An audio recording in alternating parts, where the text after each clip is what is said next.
మిట్టు, ఎలా ఉన్నావు నువ్వు? మ్మ్, నేను చాలా బాగున్నాను. నువ్వెలా ఉన్నావు? నేను బాగున్నాను.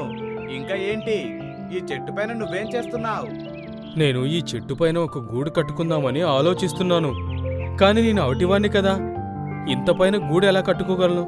నువ్వు వచ్చి మంచి పని చేశావు. మిత్రమా, పద, గూడు కట్టడంలో నాకు కాస్త సహాయం చెయ్యి. అది నిజానికి నేను ఈరోజు ఆడకాకిని కలవడానికి వెళ్ళాలి. ఒకవేళ వెళ్ళలేదంటే తను నా మీద అలుగుతుంది. అరే, కానీ... తన మాట పూర్తిగా వినకుండానే తను మధ్యలోనే ఎగిరిపోయింది. అయ్యో దేవుడా, నువ్వు నన్ను అవిటివాడిగా ఎందుకు పుట్టించావు? ఇప్పుడు నేను ఒక్కడనే గూడు కట్టాలంటే కొన్ని నెలల సమయం పడుతుంది. మిట్టు కాసేపు బాధపడింది. కాని మళ్ళీ ధైర్యం తెచ్చుకుని పని మొదలుపెట్టింది.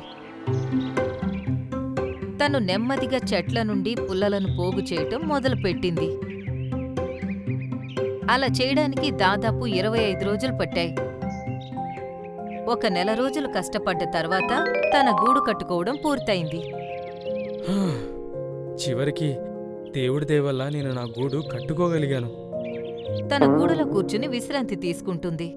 తన మొహంలో ఏదో తెలియని ఆనందం కనిపించింది.